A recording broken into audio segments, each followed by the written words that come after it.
Jubilee Hills MLA BRS senior నేత మాగంటి గోపీనాథ్ గారి మృతి నన్ను ఎంతో బాధ కలిగించింది.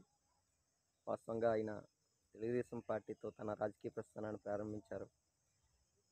2014లో రాష్ట్ర విభజన జరిగిన తర్వాత తెలుగుదేశం తరపునే మొదటిసారిగా ఎమ్మెల్యేగా ఆయన ఎన్నికయ్యారు. తర్వాత 2018లో కేసీఆర్ గారు ముందస్తు ఎన్నికలకు వెళ్ళారు. ఆ టైంలో టీఆర్ఎస్ తరపున ఆయన రెండోసారి మళ్ళీ జూబ్లీహిల్స్ ఎమ్మెల్యేకి గెలిచారు. మళ్ళీ మొన్న 2023లో కూడా ఎమ్మెల్యేకి గెలవడం జరిగింది.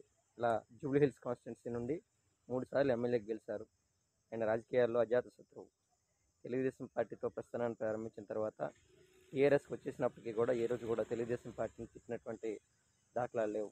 కాబట్టి ఆయనకి కాంగ్రెస్లో కానివ్వండి, తెలుగుదేశంలో కానివ్వండి, బీఆర్ఎస్లో కానివ్వండి అభిమానులు ఉంటారు. రాజకీయాల్లో ఈ విధంగా అన్ని పార్టీలకు సంబంధించి ఆమోద్యోగుడిగా ఉన్నటువంటి వ్యక్తి, అందరూ అభిమానించేటటువంటి వ్యక్తిగా ఉండడం అనేటువంటిది చాలా అరుదు. అట్లాంటి అరుదైనటువంటి మంచితనాన్ని, మంచి పేరుని గోపీనాథ్ గారు సాధించుకోవడం జరిగింది. ఇకనా మరి ఆయన ఎమ్మెల్యేగా ఉంటూనే చనిపోవడం అనేటువంటిది అత్యంత బాధ కలిగించేటువంటి అంశం. ఓకే, ఆంధ్ర ప్రాంతానికి చెందినటువంటి నాకే కొంచెం బాధ అనిపిస్తుంది. ఎందుకంటే ఫస్ట్ నుండి నేను అబ్జర్వ్ చేస్తున్నాను అతన్ని. కొంచెం తెలంగాణ ప్రాంతంలో నాకు ఇష్టమైనటువంటి రాజకీయ నాయకుల్లో గోపీనాథ్ గారు ఒకరు. ఏదైనా మరి ఆయన యొక్క మృతి తెలంగాణ రాష్ట్రానికి, తెలుగు ప్రజలకు తీరని లోటు. వారి యొక్క కుటుంబ సభ్యులకు నా ప్రగాఢ సానుభూతిని తెలియజేసుకుంటున్నాను.